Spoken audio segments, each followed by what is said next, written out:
falando de história. Olá, pronto.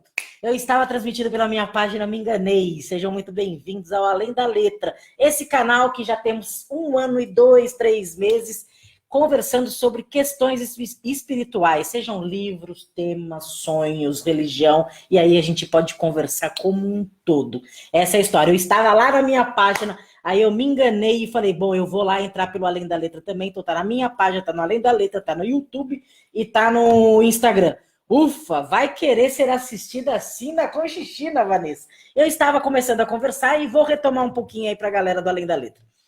Porque hoje é importante a gente conversar sobre pretos velhos. Na religião da Umbanda, esse mês é um mês muito forte, que essa egrégora fica muito focada em rezar por essa entidade fortíssima da Umbanda.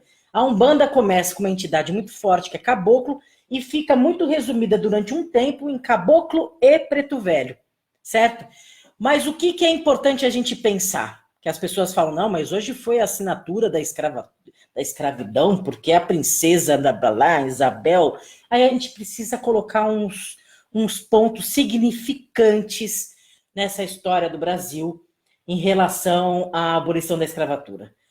Ninguém foi libertado de nada. Até hoje a gente sabe que o povo negro, o povo preto, pobre, é o que mais foi assolado, vilipendiado dos seus direitos de cidadania desde a escravidão. Então, quando a gente fala de povo escravo, a gente fala de povo escravizado. Então, eu gosto muito de fazer um panorama de que ninguém libertou ninguém, mesmo porque, historicamente, a gente sabe que na assinatura da branca princesa Isabel, na hora dessa assinatura, só tinham 5% de pessoas a serem podidas, né?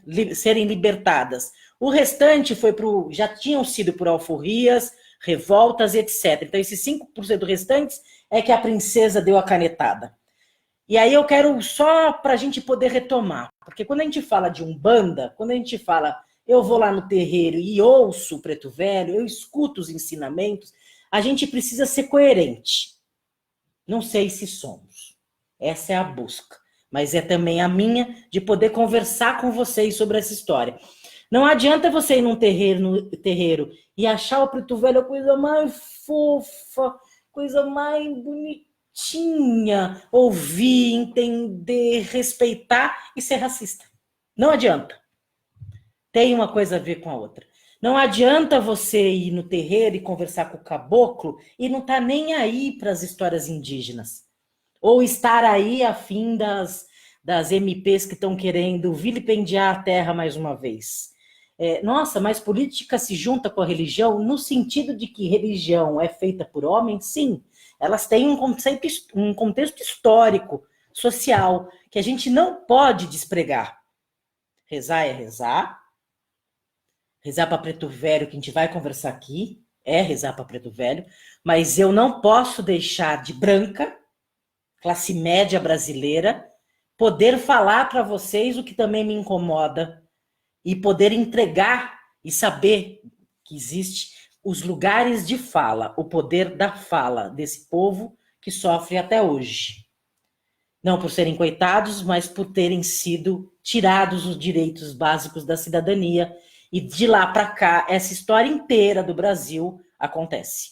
Então, nas favelas, nas histórias todas sem saneamento, sem questões de cidadania básica, a maioria do povo é um povo negro, é um povo pobre, que tem um histórico.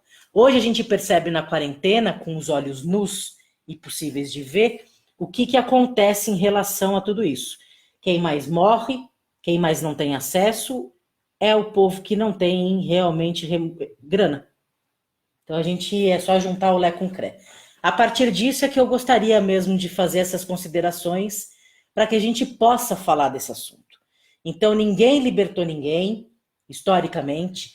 Eu gosto muito do Alê Santos, é uma dica que eu dou para vocês, se vocês quiserem conversar sobre esse assunto com o menino. Eu considero ele um menino porque ele deve ter 30 anos. Eu o sigo no Instagram e eu comprei alguns livros dele que chama... No Instagram ele tá como Savage... Meu inglês é ótimo, nem na quarentena tá adiantando. Savage Fiction. Ele é Savage Fiction e ele é o Alê Santos. Eu já li 2 livros dele, estou procurando por aqui onde tem até para mostrar, e eu vou achar e eu vou mostrar para você, que não sei, uma zona ali atrás, melhor ficar aqui.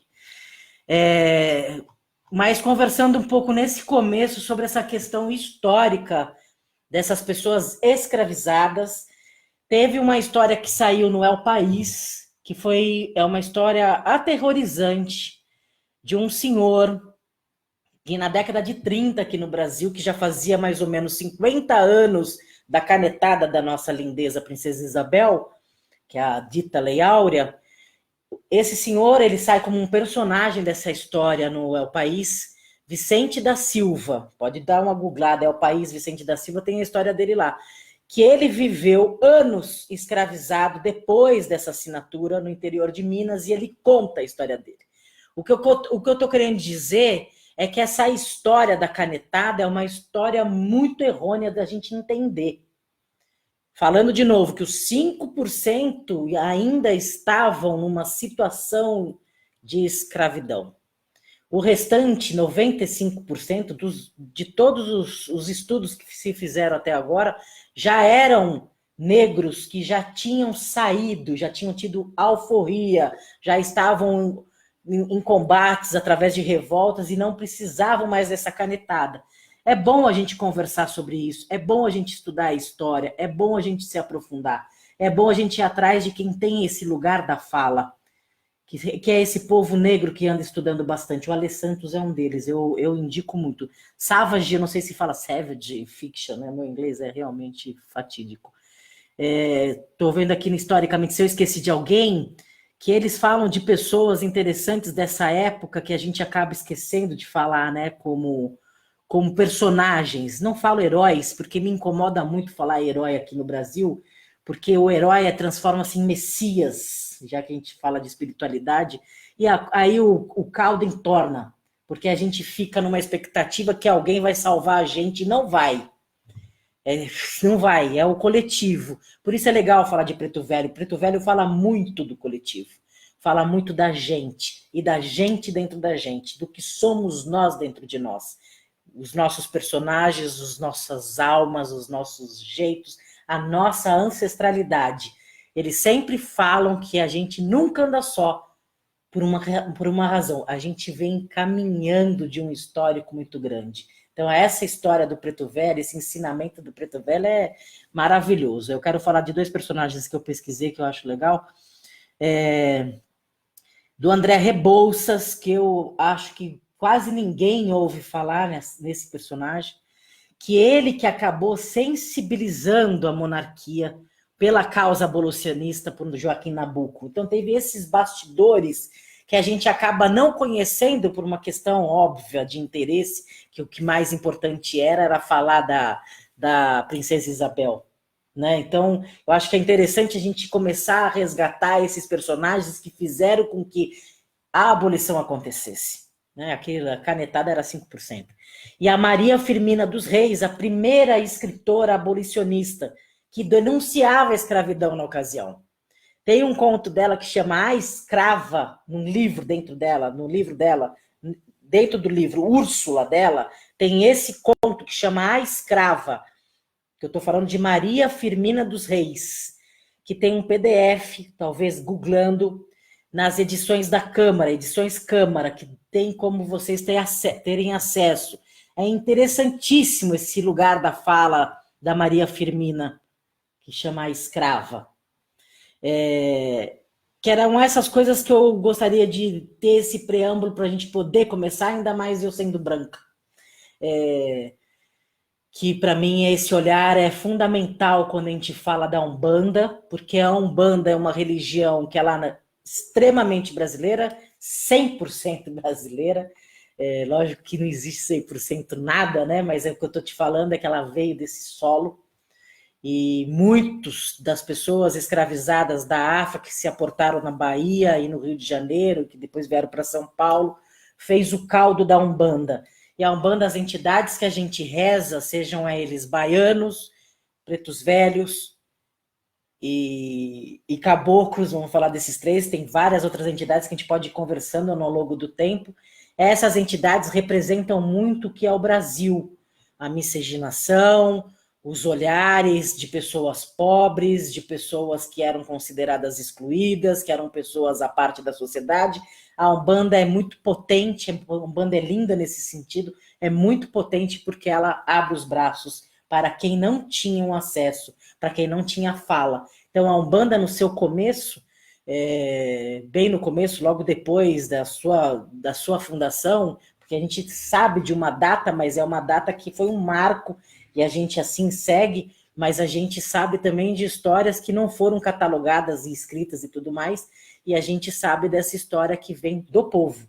Então, no começo das umbandas, né, hoje a Umbanda aparece na Veja em São Paulo, como se fosse uma referência, mas é um marco também, a gente precisa falar, mas a Umbanda no seu começo era feita de médiuns muito pobres, pessoas que não tinham entrado em bancos escolares, muito da sabedoria mediúnica e da própria vida. Então, isso é muito interessante a gente dizer. Você pegar todas as entidades para estudar, você vai entender qual que é a intenção. A intenção é fazer com que o não julgamento, a intenção é fazer com que a sabedoria que cada um tenha como médium seja maior do que qualquer poder de classe social, de dinheiro e etc. Então, você via lá médicos famosos sendo atendidos por médiums que eram analfabetos. Então, e muito bem, e reverenciando muito essa entidade dentro do terreiro. Fora dele era uma questão, que essa questão a gente traz hoje para 2020, para que a gente fique alerta, e é um pedido que a gente faz para todos os médiuns, pelo menos da nossa casa, da Casa do Perdão, é que a gente tenha essa coerência, uma coerência mediúnica, que médium não é só aquele que veste branco, vai no terreiro, é bonitinho, bonzinho e bacana, inclui todo mundo e tá tudo beleza, e fora é uma crápula. Não, tem que ser coerente, tem que ser uma pessoa que seja inclusiva o tempo inteiro, que seja bacana o tempo inteiro e que tenha um olhar amplo para que as pessoas possam viver dignamente e viver bem. Então, esse é um começo que eu queria falar para vocês, que não para de falar, matraca-trica. Se vocês têm alguma coisa para dizer, eu gostaria de, nesse preâmbulo que eu estou conversando do contexto histórico, se vocês quiserem colocar alguma coisa, ou façam agora, para poder seguir. A água sempre é bom, vamos falar de água também. A melhor reza e a mais simples é um copo d'água e uma vela branca, e se não tiver vela, vai um copo d'água, e se não tiver copo d'água, vai a sua cabeça, vai a sua conexão. Isso quem ensina é preto velho, acredita.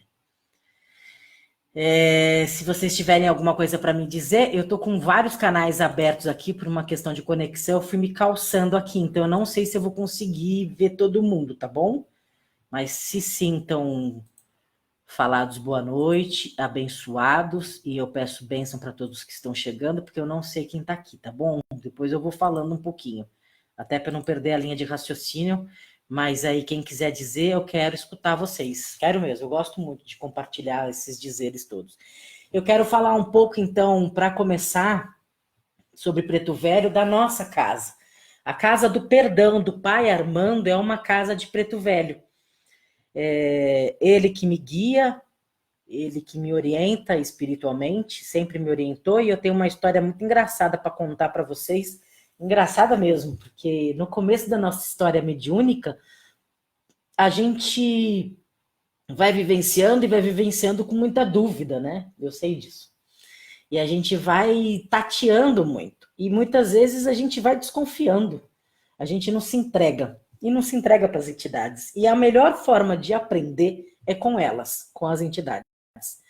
Assim que eu fiz e assim que eu tento fazer com os médiuns e filhos lá da casa. O advento todo aí dessa popularização da Umbanda e da internet, os ensinos e tudo mais ficaram muito acessíveis na internet como um todo. Eu não acho nada ruim. O que eu acho é o demasiado entendimento que você possa adquirir através somente do livro. As entidades são livros abertos. Então, o ensinamento no tete-a-tete, se você tem olhos e ouvido para entender, eles passam mensagens o tempo inteiro. Quando você está lá no terreiro, o olhar que ele fala para você, ou uma dica que seja, principalmente Preto Velho, que eles são muito astutos. Porque como eles são anciões, eles têm aquela paciência da maturidade, eles conseguem falar de uma forma muito tranquila, de alguém que já passou pelo caminho. E com paciência, olhando aquele que ainda não fez o caminho. Esse preto velho é assim, que é interessante de perceber, o preto velho como entidade como um todo. Só que a gente tem que estar com essa disponibilidade. Mesmo aqui agora, para a gente ouvir, a gente precisa estar com disponibilidade para entender preto velho me ouvindo. Tem que gostar do jeito que eu falo e tudo mais, e eu tentando me conectar a essa energia e força tão forte e linda que é desse espírito maduro. Quando a gente fala preto velho, a gente fala de um espírito que provavelmente encarnou, desencarnou, encarnou, desencarnou durante muito tempo. Ele fez a passagem durante muito tempo. Por isso que ele é considerado velho. No candomblé, eu me baseio, quando eu peço a bênção aos mais velhos, a bênção aos mais novos. A gente começou a ser tão tonto ocidentalmente e no capitalismo que velho foi considerado usado e feio. E que a gente precisa falar melhor idade, terceira idade, clalala idade. E velho é velho, novo é novo, criança é criança, não é assim? As fases são assim, somos velhos.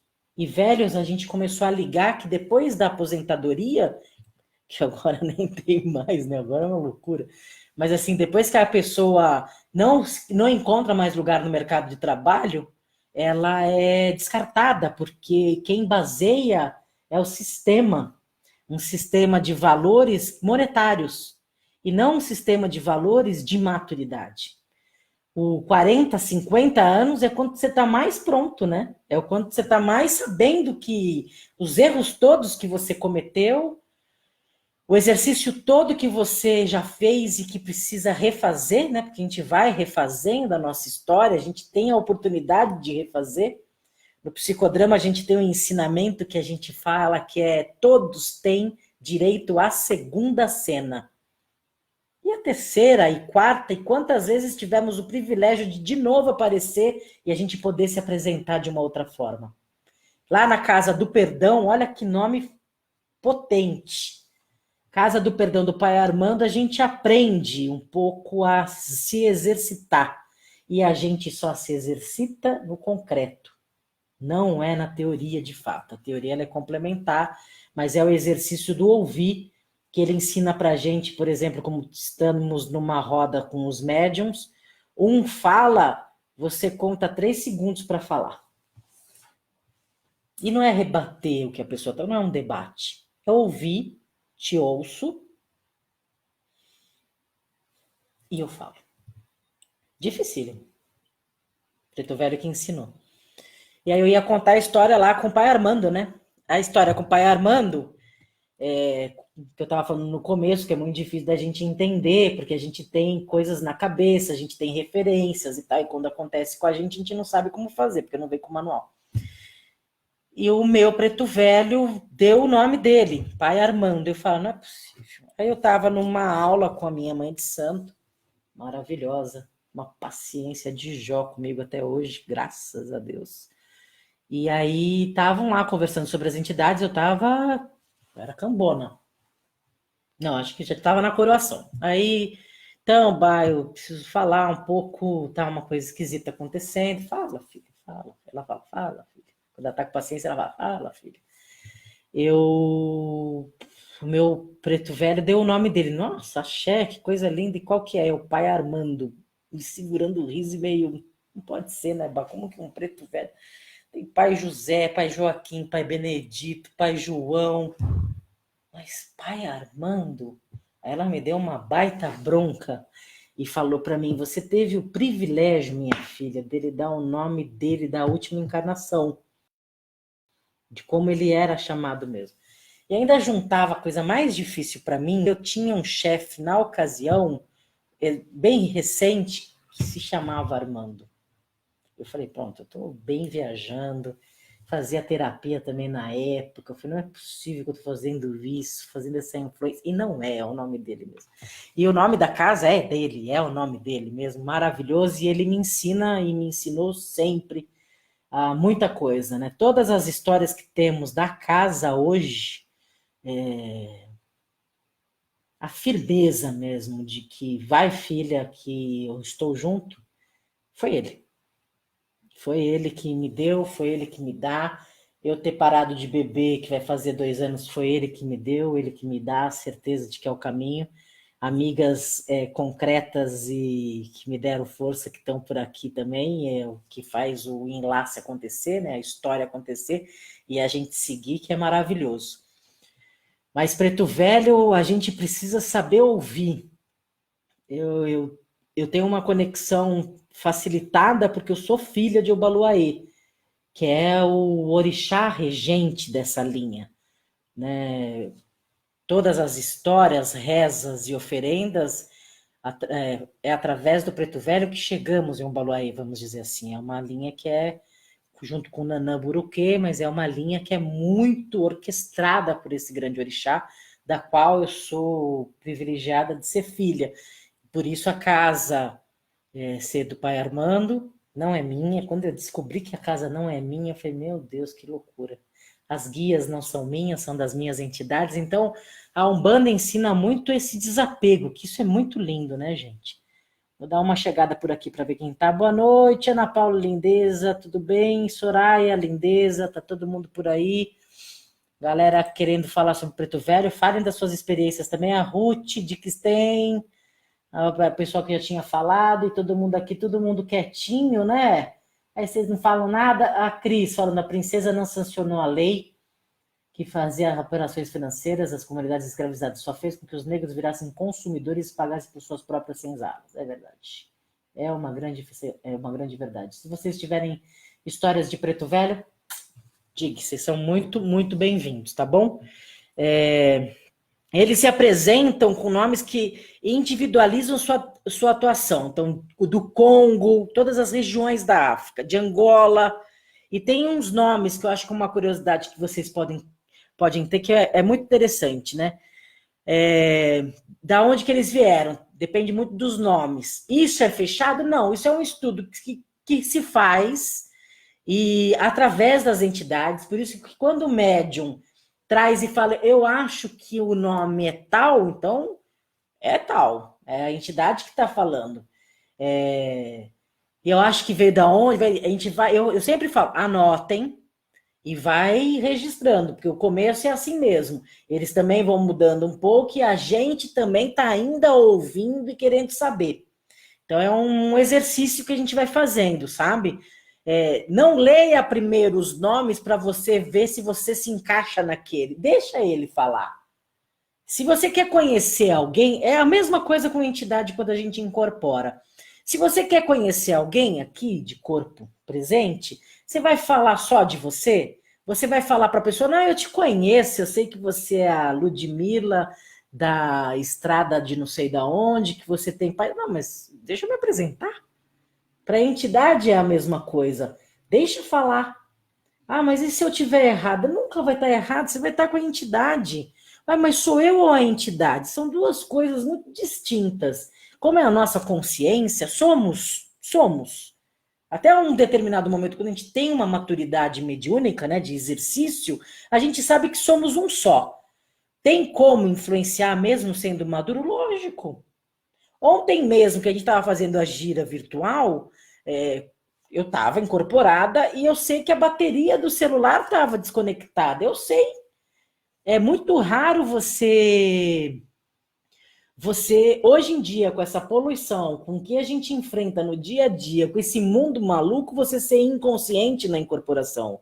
É muito, muito raro. Dizem até que é 1%, 2%.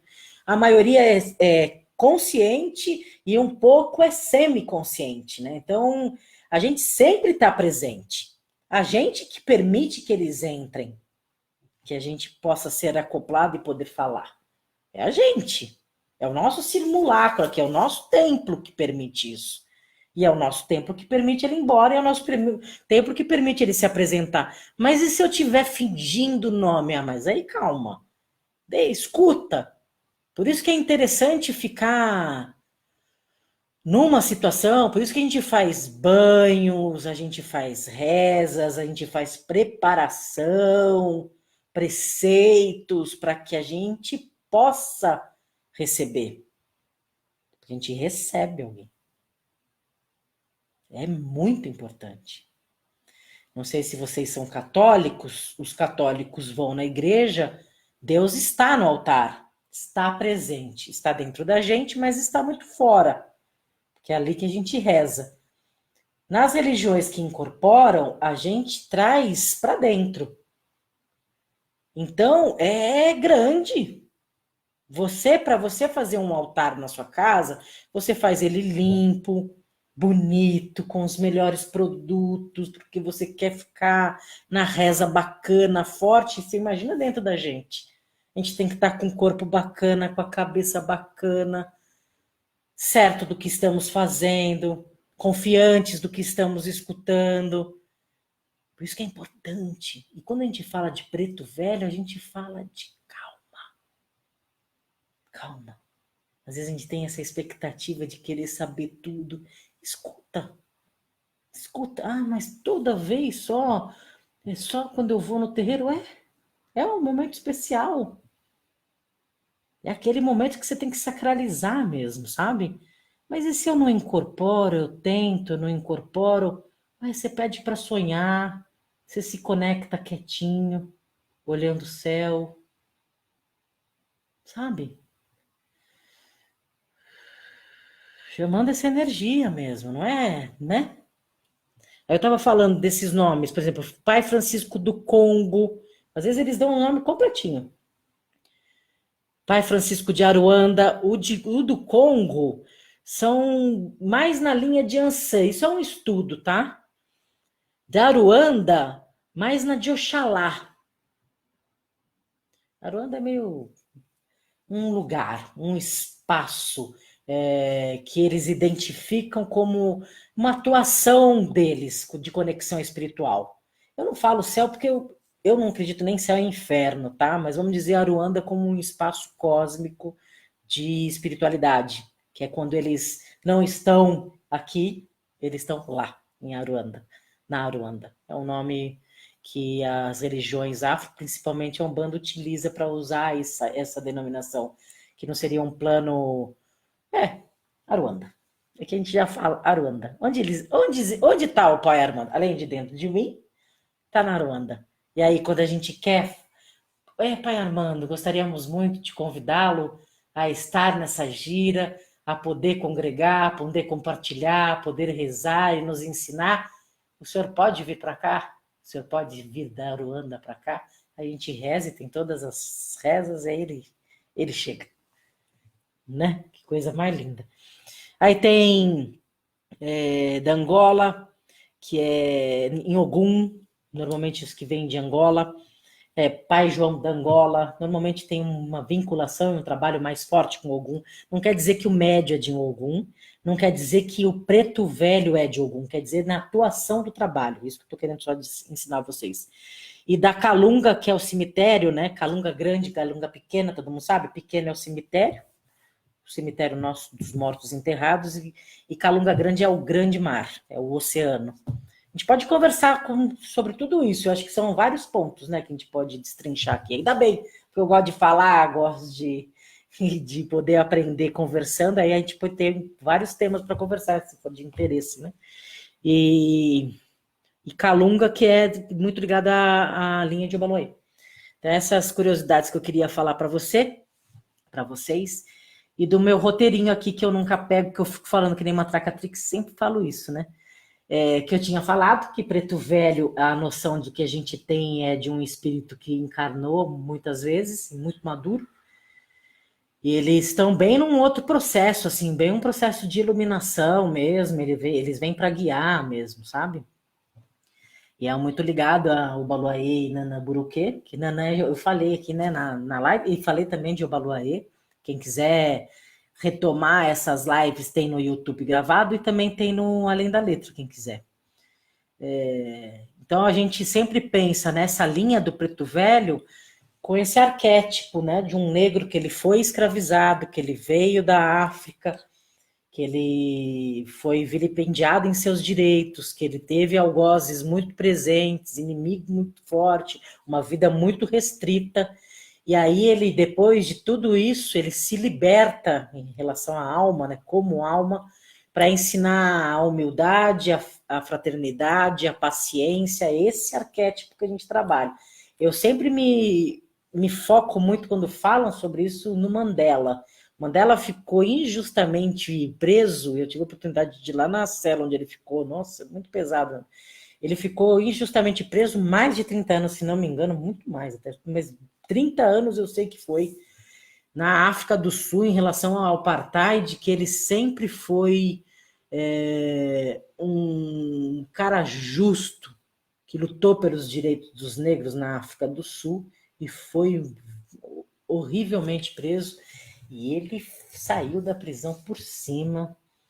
É maravilhosa, me lembra muito Preto Velho nesse sentido. Mas uma curiosidade que eu tenho para dizer para vocês: o pai Armando nem é preto e nem é velho.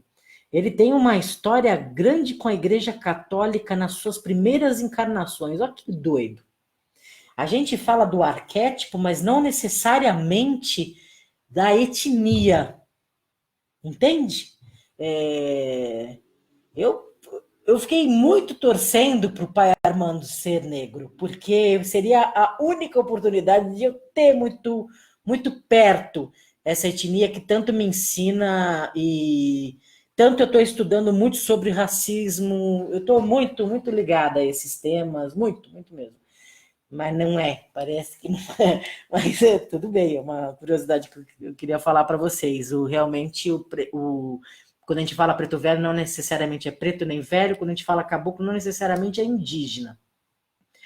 Então, são espíritos que podem ter tido uma experiência, podem ter sido também indígena ou preto, negro, mas podem não. Então, não é uma questão. Não é uma questão para a alma.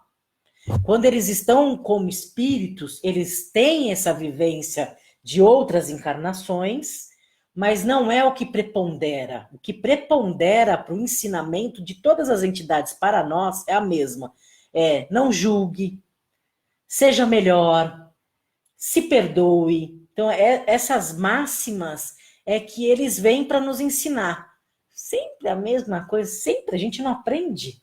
A gente não aprende. Vira e mexe a gente está fofocando, vira e mexe a gente está julgando, vira e mexe a gente está achando que a gente nunca acerta, que a gente nunca não sei o quê, que a gente sempre está patinando. Meu Deus! Então o Preto Velho vem com o mesmo ensinamento, com a mesma paciência, falando coisas novas para dizer a mesma coisa, mas acolhendo. Porque a gente está mesmo para aprender. Tá mesmo para aprender. Vira e mexe, eu sempre fico pensando, nossa, mas que paciência de Jó. Aquela história da Bíblia, né? É fantástica. E Jó é um cara que eu leio várias vezes o livro de Jó, para falar bem a verdade.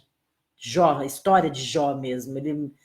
Eu gosto muito de biografias, mas Jó em si, o cara foi um desprendimento em relação à espiritualidade e como ele dançou, né? Como ele foi provado por ele mesmo a ser melhor, a ser não sei o quê. Doideira pura, gente. Ai, ai. Gosto de falar aqui, mas eu falo que nem uma tracatrica. Vou ver o que eu vou falar algumas coisinhas que vocês gostam. Eu vou falar de uma reza que é bacana.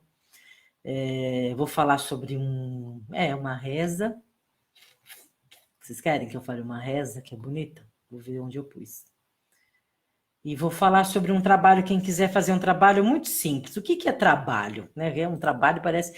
E você sabe que a palavra trabalho, do latim, é horrível, né?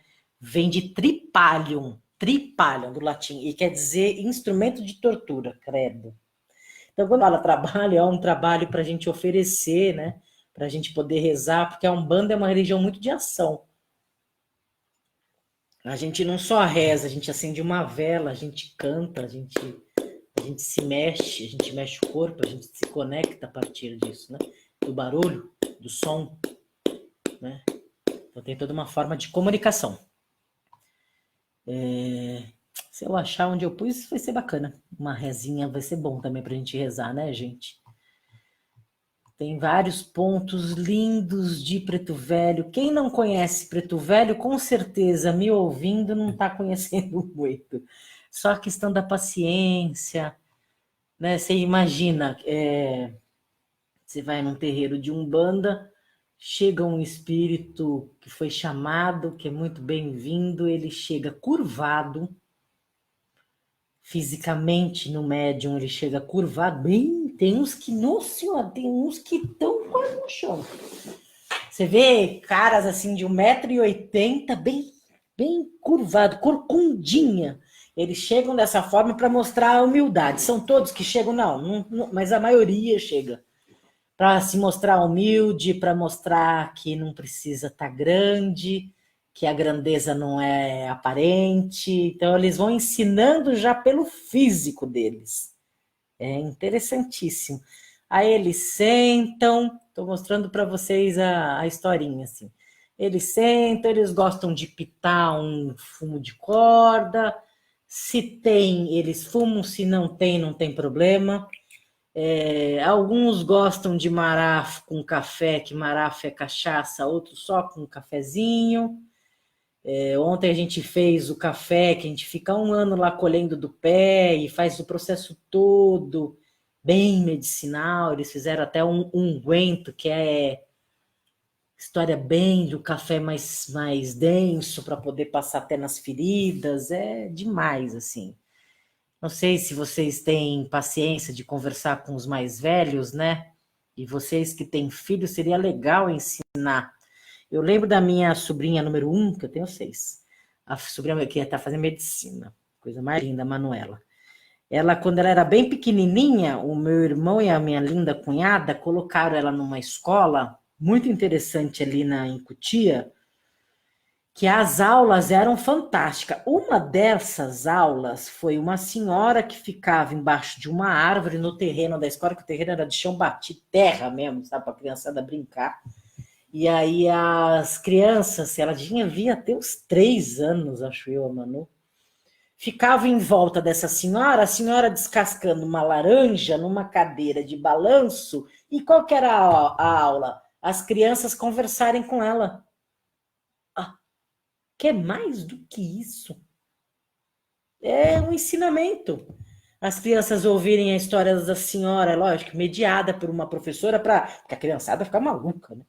E aí a senhora também na dela, media ali um pouquinho, depois já... Essa intergeracional, né? Ainda mais velhos com mais novos, dá um caldo absurdo. Preto velho em terreiro nunca vem só, vem junto com criança, sempre. Eles são brincalhões, eles não são sisudos, eles falam muito sério, muito profundo, vamos dizer, não sério, muito profundo, mas sempre brincam, porque sempre tem uma criança do lado deles, sempre. Pai Armando, olha, com a Mariazinha, chegou junto, não se chega separado. Tia Maria com o Zezinho, eu acho que eles veem, essa história é muito complementar do que somos, de fato, né? Quando estamos terminando um ciclo que já vem o outro, né? É muito bonito. Então, esses ensinamentos, vocês que têm filhos, independente de ser mais velhos ou não, de escutar os mais velhos, eu acho importantíssimo. Importantíssimo, de dar uma parada. O pai Armando estava falando esses dias, acho que foi numa outra gira. Ele falava com essa história da gente ficar o tempo inteiro assim, que nem a gente tá, de parar um pouco, de ficar em silêncio. Ele já considera uma doideira a gente nem olhar para o céu, né? Ele acha que, meu Deus, como que não olha para o céu? Como é que pode não olhar para o céu? Não pisar na terra, né? Tanto que ele vê nosso terreiro, ele não vê com parede, do jeito que a gente vê, ele vê ele com um grande terreno, com árvores crescendo, é uma forma lindíssima que ele enxerga. E é bem saudável mesmo essa forma da gente poder desligar um pouco disso tudo, ainda mais nessa quarentena, e ficar um pouco em silêncio. Ele falava ontem que a melhor forma de você estar com alguém que a gente gosta é quando a gente está confortável ficar em silêncio, que a gente não precisa falar nada, a gente só se olha. Essa cumplicidade do olhar, de saber quem somos nós. Isso o Preto Velho nos dá. Porque quem somos nós que tem a ver com a nossa ancestralidade? Essa covinha, esse nosso jeito, lá de que veio a gente precisa parar para sentir. Né? Que se a gente conheceu os nossos familiares lá de trás, pensar neles. Não como uma morte, com só saudade, mas essa saudade que faz a gente saber que eles estão dentro da gente, porque a gente carrega eles o tempo inteiro, né? O tempo todo. Fala de Preto Velho, ficou assim, desse jeito. Então, será que vocês estão aí ainda assistindo? Porque eu fico muito emocionada. Se deixar, até choro, porque o pai Armando, para mim, foi o responsável por eu guiar minha vida. Foi ele. É lógico que eu tive que falar para ele, olha, não tem aquela reza que fala, fazei-me de mim um instrumento de vossa paz, que é a oração de São Francisco. Tem uma hora que eu soltei e falei, pai Armando, eu sou tua, me guia. E foi. Tem um provérbio africano que fala mais ou menos assim, que você coloca o primeiro pé, o orixá coloca o chão. E é assim mesmo. E é assim mesmo. A casa vai fazer 4 anos, estamos firmes e fortes, lindos, rezantes, rezadores, confiantes, um grupo que tem aumentado de quantidade, mas muito de qualidade, de pessoas que ouvem. Tá bonito.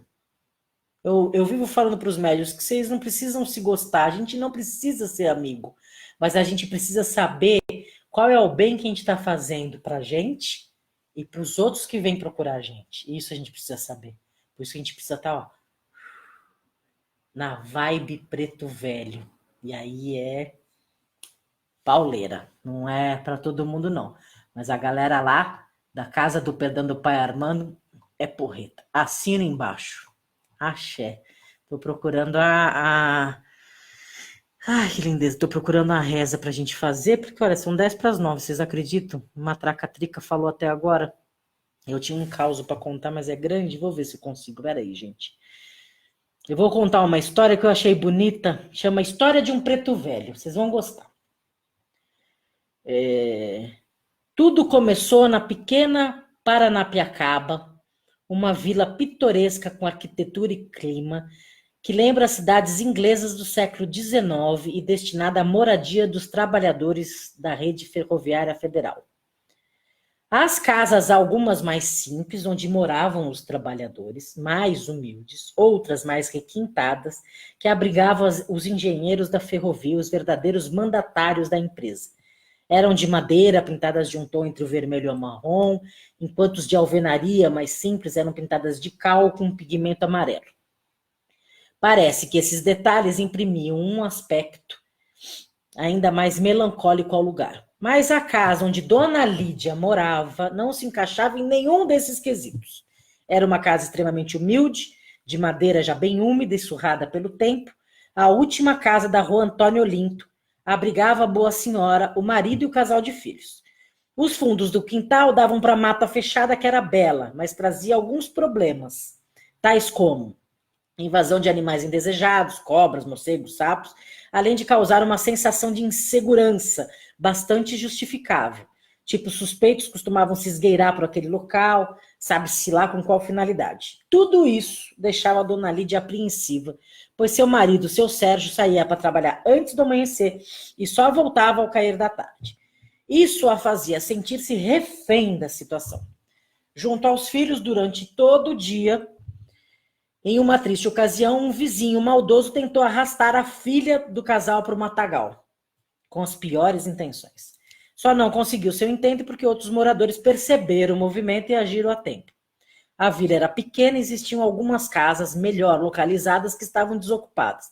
Dona Lídia sempre pediu ao marido que se lhe solicitasse junto à sua chefia uma outra moradia, mas ele sempre retornava dizendo que o pedido havia sido negado. Numa atitude de desespero, sem que o marido soubesse, ela pegou os 2 filhos e foi a São Paulo. Foi para São Paulo tentar conversar com o superintendente dessa rede ferroviária que o marido trabalhava. Após horas de cansativa espera, foi atendida. O engenheiro a recebeu bem, ouviu sua história, mas cordialmente disse que não atenderia o seu pedido. Explicou que seu Sérgio era um excelente profissional e dentro da empresa somente ele dominava a técnica de desenhar manualmente. Naquela época era assim, né? Desenhava manualmente, as letras que identificavam os vagões. No entanto, por ser consciente disso, era um tanto abusado em seu comportamento. Desrespeitava a hierarquia da empresa, não cumpria corretamente seu trabalho, brigava, discutia com os superiores, enfim, era bom no que fazia, mas não era merecedor de privilégios devido ao mau comportamento. Dona Lídia foi embora arrasada, deprimida. Precisava sair daquela casa a qualquer custo. Sentia um nó na garganta, mas segurou o choro para não abalar as crianças.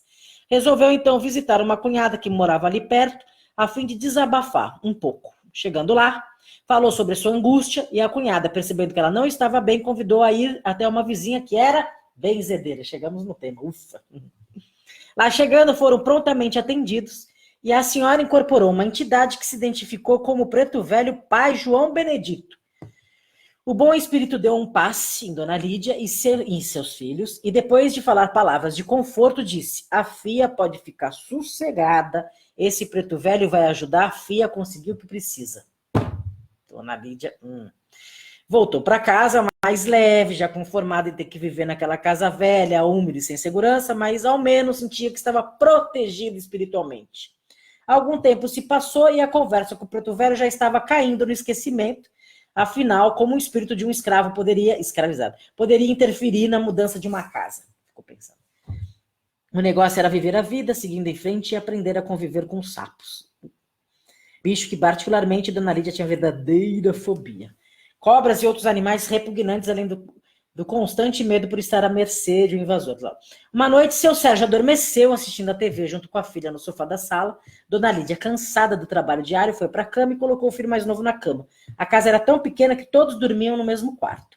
Quando estava quase adormecendo, ouviu um barulho vindo da janela do quarto. Seu medo foi tamanho que ficou paralisada, não conseguia se mover ou gritar pelo marido. Seu medo aumentou quando lembrou que a cama em que o filho pequeno dormia ficava logo abaixo da janela. Ainda paralisada e apavorada, percebeu a janela se mexer e viu que lentamente alguém a levantava. Em poucos minutos, o ladrão estaria dentro do quarto e, pior que isso, poderia fazer o pequeno menino de refém. Os poucos segundos pareceram uma eternidade. Quando, enfim, a janela estava aberta, um homem negro, de cabelos levemente grisalhos, enfiou a cabeça pela janela e olhou diretamente nos olhos de Dona Lídia. Foi nesse instante que ela saiu daquele torpor e conseguiu gritar por socorro. Seu marido acordou assustado e veio correndo. Nisso, o negro soltou a janela que desceu com violência, quebrando todos os vidros e sumiu no mato. A polícia foi chamada e vasculhou todo o matagal sem encontrar qualquer indício do invasor. A janela mostrava sinais de arrombamento e, felizmente, os cacos de vidro não causaram sequer um arranhão no pequeno menino que fora atingido por estilhaços. Se tratando de uma vila pequena, o caso se tornou conhecido de todos os moradores. Todos comentavam sobre a casa no matagal que expunha seus moradores aos mais diversos riscos. Diante da situação, o chefe do cara lá ficou preocupado, trataram então de ceder uma nova moradia a Dona Lídia e a sua família no local mais tranquilo. A casa velha e úmida foi demolida, ninguém mais sofreria nela. A mudança foi feita na nova casa. Dona Lídia iniciou uma nova vida mais tranquila e feliz. Algum tempo depois, visitou a cunhada e novamente foi convidada a tomar um passe, com aquela mesma benzedeira que de novo incorporou a doce figura de pai João Benedito. Após breve conversa, o velhinho perguntou a Dona Lídia: a filha está feliz na casa nova? Ela respondeu que sim e começou a relatar o ocorrido. Quando tentaram invadir a casa, porém, foi interrompida pelo preto velho que disse: não precisa contar não, filha. Eu sei o que aconteceu. Quem levantou aquela janela não foi um ladrão e nem alguém que queria fazer mal para você e sua família. Fui eu que estive lá. Com a confusão que causei, os homens que mandam acharam melhor dar uma casa nova para a filha morar. Dona Lídia ficou sem palavras. Então o preto velho continuou dizendo que a acompanharia sempre que precisasse para chamar pelo seu nome. Pediu também que ela não esquecesse de colocar um cafezinho para ele todos os dias. Assim ela fez até o último dia de sua vida. O filho de Dona Lídia, depois de adulto, iniciou-se na Umbanda. Aos poucos, foi desenvolvendo sua mediunidade e recebendo suas entidades. Quando seu preto velho se manifestou pela primeira vez, perguntaram o seu nome, ao que prontamente ele respondeu: Esse mesmo. Sou o pai João Benedito, um nego velho que trabalha humildemente na Umbanda. Acompanho esse cavalo, que dizem que somos cavalos que a gente incorpora, desde que ele era um cabritinho. A mãe dele foi sempre grata e fiel a mim, nunca se esquecendo de me oferecer um cafezinho num cantinho discreto da sua casa. Agora eu vim para dar continuidade ao meu trabalho de caridade através desse menino que eu conheço tão bem e que tantas vezes já orientei e protegi sem que ele nem percebesse. Assim é a Umbanda. Usa de meios que num primeiro momento não entendemos, usa métodos que até duvidamos, mas que sempre objetivam o nosso bem. Assim são os pretos velhos, trabalham discretamente, de maneira sábia e humilde, sem pedir nada em troca, no máximo um cafezinho, que serve mais para reavivar nossa fé do que para qualquer outra coisa. Assim são esses sábios trabalhadores, jamais nos abandonam ou nos deixam sem resposta. Salve a corrente africana, salve os pretos velhos, salve Pai João Benedito, adorei as almas. Axé, que coisa mais linda, gostei dessa história. Aí tem uma oração para finalizar. Tem 1 minuto e 55 ali no Instagram. Senhor, Senhora, perdoa aqueles que a escuridão ainda não deixou ver os erros cometidos na sua passagem terrena. Dá, Senhor, a eles que sofrem a luz do seu imenso amor e da sua sabedoria. Adorei as almas. Saravá, salve vocês. Salve a sua presença aqui para a gente poder conversar, que para mim é um sentido muito grande. Espero que vocês estejam aqui ainda, eu acho que sim. Um beijo, quase não vi vocês, né? Olha só a Daniela falando lindeza, queremos, oi, agora que eu te vi aqui, porque eu estava falando a historinha, lindeza, Daniela, minha sócia do Relacionais, lindeza, Tatiana também está aqui, ó, tem muita gente bonita, a Noêmia, irmã da Daniela, conhecidíssima, salve Dani, coisa linda, Cida, um beijo para todo mundo, que vocês fiquem bem, eu agradeço demais a presença de vocês. Isso é uma forma do meu aprendizado, na verdade, por isso que eu me preparo, eu estudo, para poder conversar sobre Umbanda, conversar sobre esses ensinamentos ancestrais, para que a gente possa crescer, sermos melhores e conversar. É matraca-trica, a gente gosta de conversar e gosta também de compartilhar o nosso conhecimento. Conhecimento bom é conhecimento que é jogado por aí, não é conhecimento que fica dentro da gente. Vou me despedir do pessoal do Instagram, que é o primeiro que vai encerrar. Espera aí, vocês. Um grande beijo, pessoal do Instagram. Ó, muita gente bonitinha demais aqui. Muito obrigada, muito obrigada. Vocês são demais. Adorei as almas. Manu, você está aqui? Falei de você. Que coincidência, não sabia. Axé, lindezas. Um grande beijo, pessoal do Instagram. Vocês são porreta demais comigo. Coisa mais fofa. E aí a gente vai fazendo tudo. Aqui. Tudo gente louca, né, Dani? Que nem a gente disse. Ruth, que sempre está aqui, Ruth Dixon, muito obrigada por tudo, que é meu braço direito, meu coração fora do corpo, muito obrigada por tudo. Ah, Maria Regina, amor, a gratidão, Vanessa, pelos seus ensinamentos, pelos nossos ensinamentos. A Daniela Greve, é muito engraçada, ela escreveu, você é minha preta velha. Ela sempre assiste depois de um tempo e ela comentava quando não é ao vivo, achando que eu estava ignorando ela. Eu nunca te ignoro, minha filha. Você é lindeza pura. Salve vocês, se vocês quiserem, sempre de manhã, antes de vocês tomarem cafezinho, façam um café preto mesmo. Coloque num lugar bonito da sua casa que você considera, que bata sol, e você fala a todos os meus ancestrais, aqueles que me ensinaram a me ensinar o que eu sou aqui, esse café é para vocês. E aí você deixa ali, vai tomar o seu café, aí sinta-se abençoada pelo dia todo. Principalmente nesse mês de maio, é um mês muito focado dessa egrégora fortíssima que é dos pretos e pretas velhas. Um beijo para vocês, muito obrigada pelas ilustres presenças.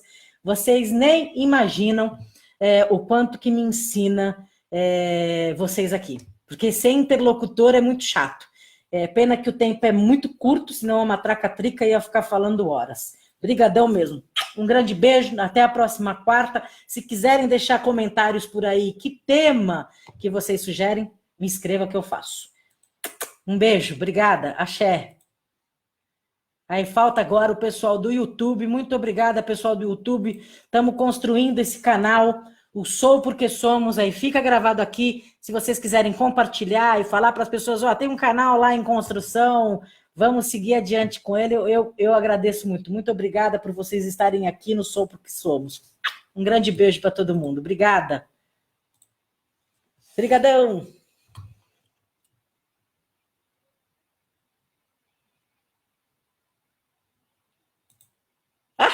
aqui ainda. Eu nem tinha me despedido. Já pensou se eu saísse, gente? Então aqui um grande beijo. Porque eu entrei na minha, depois entrei na Além da Letra. Um beijo para todo mundo. Muito obrigada por ter ficado aqui. Um beijo. Axé.